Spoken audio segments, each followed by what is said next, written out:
خو خلک په دې کې ډېر خلک په تشویش کې دا د اختر په رابطه نن د سعودي عربستان اختر زموږ نن عرفات د سبا اختر د پاکستان نن عرفات د سبا اختر د هندوستان د مسلمانانو نن عرفات د سبا اختر کېدلی شي نور هم داسې ملکونه وي مشرقي ملکونه اوس د خلکو داسې تشویش وي داسې پریشاني وي اوس یو ساعت مخکې زه ناست وم له مساکلات څخه یو سړي رابطه نیولې وو مسجد یې پرېښی و زما طبیعت هم خراب شو هغه د مسجد جواب مې رانه ورکړی مردی کړي دي مردی کړي دي موږ پنجشنبه تکبیرونه کوو فلاني وخت تکبیرونه شروع کړي وګورئ مسلمانانو په دې خبره سر خلاص کړي دلته اسلامي نظام دی د ملایانو حکومت دا زموږ د سترې محکمې رئیس چې ده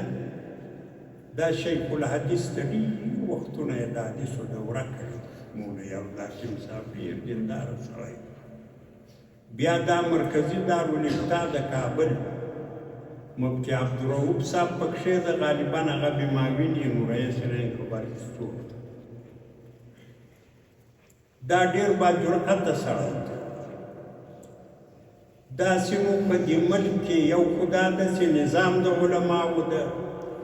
که دی وایي چې دا کار غلط وایي داسې د سعودي نن اختر د زموږ سبا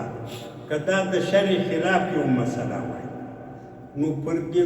دونه ملک باندې چې دا دونه علما مسلط دي پر دې ټولو باندې دغه ګمان کول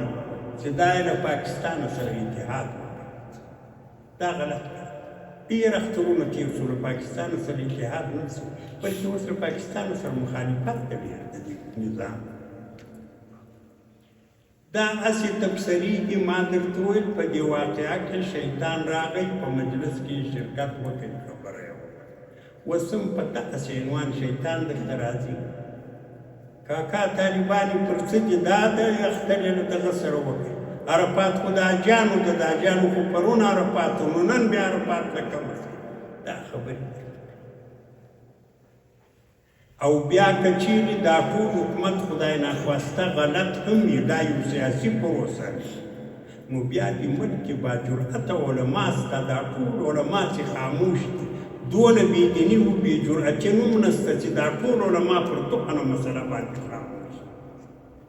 دا بلکل نشي کېدلی په جمهوریت کې تاسې ولیدو څنګه شرایط وو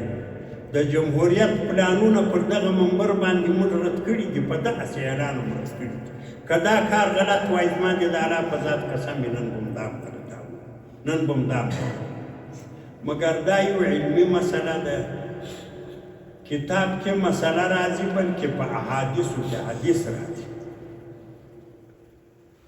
د صحابه په وخت کې عبدالله بن عباس رضی الله عنه د نبی علیه السلام د کاکا زوی مدینه منوره کې اوسېدی دا مرکزیت د مسلمانانو په شام کې معاویه رضی الله عنه خلیفه و هغه په شام کې د ده یو کار کوي داسې د ده یو شاګرد و د قریب په نامه دا یې ولې شام هغه چې له شامه راغی اختر ته نږدې وخت پسې راغی نو ده ورته ویل چې دورې څار هغه ولالته خو په فلانۍ ورځ باندې روزه سوه میاشت خلکو ولید خلکو ټولو روزه ونیوه معاویه رضی الله عنه هم روزه ونیوه ما هم روزه له هغه حسابه څخه د دې اختر په جمعه راغی نو بیا عبدالله بن عباس ورته وویل چې موږ خو په هغه وخت کې میاشت نه ده لیدلې موږ یوه ورځ وروسته ولیدو له هغه حسابه زموږ اختر په هفته راځي نو زموږ اختر به په هفته وي ګوره د شام د مدینې منورې اسلامي نظام و اسلامي حکومت و د صحابهو وخت و د صحابهو باچهي و معاویه رضی الله عنه صحابي و د نبي علیه السلام عبدالله بن عباس د کاکا دغه په یوه ورځ اختر و دا هم کوچنی اختر کوچني اختر کې دا خبرې ډېرې دي چې اختلاف د مطالعو زده که نشته. په لوی اختر کې خو ټول علما پر دغه اتفاق دي چې د لوی اختر چې ده هغه دی دا لکه د لمانځه وخت. د لمانځه وخت دا د اوس دلته ماسپښین ده، په سعودي کې ماسپښین نه ده، هلته لمونځ خلک نشي کولی. په هندوستان کې 4 ساعته مخکې ماسپښین موږ نشو کولی. دا د هرې علاقې خپل وخت. داسې دا لوی اختر هم د هرې علاقې خپل اختر. اول خو میاشت نه ولیدله شو، بیا که چیرې لیدله سوي دي هغه چې د اسلامي نظام کې یا بلکې په هر قسم نظام کې چې مسلمانان نو هغه کې به قاضي فیصله پر دې باندې کوي چې شاهدان شاهدي ووایي، قاضي فیصله وکړي چې دا شاهدان صحیح دي، دا خبره صحیح ده، قاضي یې منظوره کړي، بیا هغه اعلان وکړي، نو بیا یې اختر جوړېږي یا روژه. که چیرې په انفرادي شکل په یو ګوښه کې یو چا میاشت لیدلې هم یا حکومت ته خبر نه ده رسېدلی یا که خبر رسېدلی پر خپلو شرایطو برابر.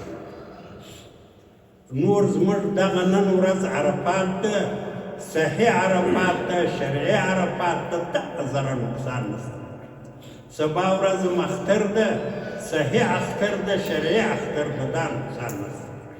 هغه هم تکبیرونه دي چې له ننه سهاره به شروع کېږي بیا چې پر هر وخت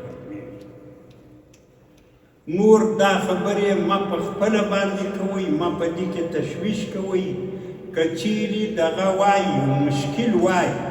یعنې که موږ پر منبر نسای ویلی، په مجلس کې کوم ویلی، ډېر داسې پالیسۍ د حکومت شته په مجلس کې موږ رد که څه پر منبر باندې بعضې ملاحظات یې نیز ویلی، لیکن په مجلس کې یې ردوو، مګر دغه هم نه ده رد کړې، ځکه دا صحیح ده، پر شریعت برابره ده، پر دین برابره ده، پر کتابو برابره ده، پر حنفي مسلک برابره ده. نور که هره خبر له هرې خوا په دغه رابطه درته راغله، تاسې پوه شئ چې سر یې له داسې چا راشنتی ده لکه هغه د دارالندوه مجلس ته چې راغلی.